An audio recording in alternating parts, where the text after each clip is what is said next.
గురువుగారు, నందీశ్వరుడికి నటనకి ఉన్నటువంటి సంబంధం ఏమిటి? నందీశ్వరుని పేరు మీదుగానే నంది అవార్డుల ప్రధానోత్సవం కూడా జరుగుతూ ఉంటుంది కదా.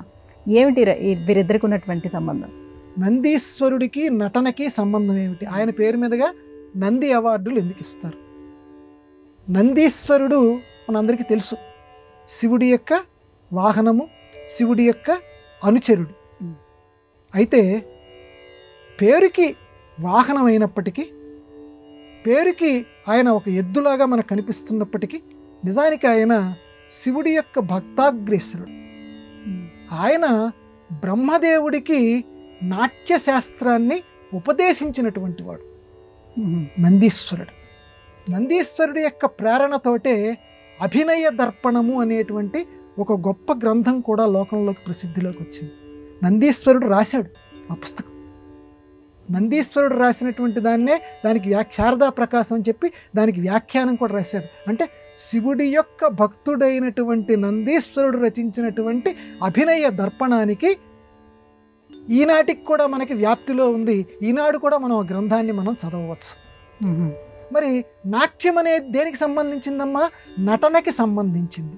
కాబట్టి నటనకి ఆద్యుడు, నటనని తెలియచేసినటువంటి వాడు. ఎందుకంటే భావం ఎలా ఉండాలి, ముఖంలో ఎలాంటి భావాల్ని పలికిస్తే చూసేటువంటి వాళ్ళు ఆనందిస్తారు, ఆంగికాభినయం ఎలా ఉండాలి, చేతుల్ని ఎలా తిప్పాలి, నాట్యంలో ఎటువంటి భంగిమల్ని నువ్వు చూపించాలి, ఇవన్నీ కూడా ఆ అభినయ దర్పణంలో నందీశ్వరుడు చెప్పాడు. అందుకే ఆయన పేరు మీదుగా ఒక ఉత్తమమైనటువంటి నటనని ప్రదర్శించినటువంటి వాళ్ళకి నంది అవార్డులు ఇస్తుంటారు.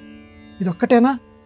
బ్రహ్మదేవుణ్ణి ఆజ్ఞాపన చేసేట త్రిపురాసుర సంహారము అనేటువంటి ఒక నాటకాన్ని శివుడి యొక్క ఆజ్ఞ చేత ప్రదర్శించమని బ్రహ్మదేవుడుకి ఆజ్ఞ చేసినటువంటి వాడు నందీశ్వరుడు.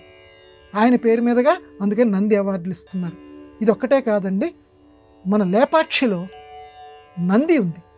ఆ లేపాక్షిలో ఉన్నటువంటి నంది, అది కూడా నంది అవార్డులు ఇవ్వటానికి ఒక ప్రధానమైనటువంటి ప్రేరణ. ఎందుకంటే ఆ శిల్పకళ ఉట్టిపడుతుంటుంది లేపాక్షి నందిలో. అద్భుతమైనటువంటి శిల్పకళ. లేపాక్షి నంది లేచిరా అంటుంటారు కదా, అంత గొప్ప. ఒకసారి దాన్ని చూస్తే మనం మైమర్చిపోతుంటాం. అందువల్ల శిల్పకళ అనేటువంటిది కూడా కళల్లో ఒకటి కాబట్టి, ఈ నటనకి కూడా ఒక కళ కాబట్టి, అందువల్ల లేపాక్షి నందిని ప్రేరణగా తీసుకొని నంది అవార్డు పెట్టారు.